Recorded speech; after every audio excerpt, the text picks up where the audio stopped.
mois de janvier car une nouvelle année commence. Ils sont si loin de se douter qu'un virus arrive sur la France. Passent les jours et les semaines, y'a que le décor qui évolue. Mais ils l'ont dit à BFM, il sera bientôt dans nos rues. Ils débarquent au mois de février et la personne ne s'étonne quand on leur dit à la télé qu'on n'a pas de masque mais qu'on s'en cogne. Puis sans gêne on leur explique qu'on envisage un confinement, car à l'hôpital public on n'a pas de place pour les mourants. Le coup près tombe au mois de mars, les écoles, collèges et lycées, tous ces pauvres gosses à la ramasse. Fini les copains à la récré, les parents pleurent et ils s'indignent. Pour eux c'est pire que la peine de mort. C'était bien pratique la cantine, ils peuvent même pas manger dehors. Être né sous le signe de l'hexagone, c'est pas ce qu'on fait de mieux en ce moment. Et le roi des cons sur son trône, il est coincé en confinement. Être né sous le signe de l'hexagone, c'est pas ce qu'on fait de mieux en ce moment. Et le roi des cons sur son trône, il est coincé en confinement. C'est le coup de grâce au mois d'avril pour les petits commerces, les restos. Mais ils vont pas bouger d'un cil, même s'ils leur ferment tous leurs bistrots. Ça fait déjà pas mal de siècles qu'on les a bien rendus dociles. Ils appliquent bien tout ça à la lettre, des lois faites par des imbéciles. Ça déconfine au mois de mai, vont pouvoir ranger leurs mouchoirs. Mais avant faut aller voter et élire le maire comme par hasard. Je crois qu'on les a pris pour des cons en leur faisant croire que c'était passé, qu'ils pouvaient voter par millions tant qu'ils y allaient masqués. Ils soufflent enfin au mois de juin car les gamins sont repartis. Ils vont retrouver tous leurs copains mais reste 3 semaines et c'est fini. Faut dire que ça fait une plombe qu'ils sont pas retournés au turbin.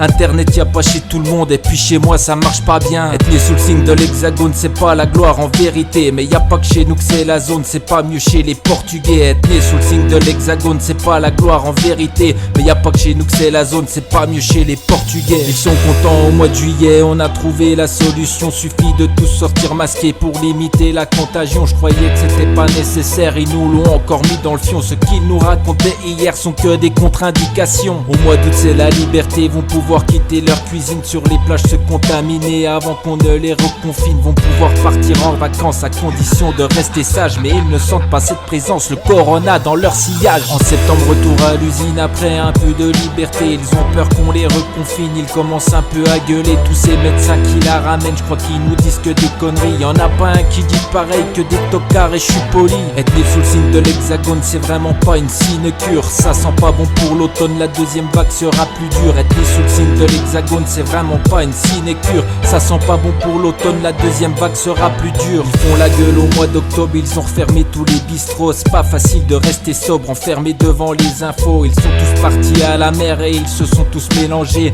Maintenant ils pleurent au-dessus de leur verre parce qu'ils peuvent pas faire un ciné. En novembre il fait jamais beau mais dehors des flics par milliers verbalisent le moins de badauds pour attestation oubliée. Faut voir un peu le bon côté, c'est la planète qui a de la chance. C'est vachement moins pollué quand on consomme pas à outrance. En décembre pas d'apothéose, ils ont pas pu faire leur cadeau. Heureusement y a Amazon pour mettre de la joie dans les ghettos. La terre peut s'arrêter de tourner, ils rateront pas leur réveillon. C'est pas cette année qu'ils vont crever étouffés de dindons marrons. Être né sous le signe de l'hexagone, on peut pas dire que ce soit bandant. Et le trou dans la couche d'ozone, on n'en parle plus depuis un moment. Être né sous le signe de l'hexagone, on peut pas dire que ce soit bandant. Et le trou dans la couche d'ozone, on n'en parle plus en attendant. Yeah!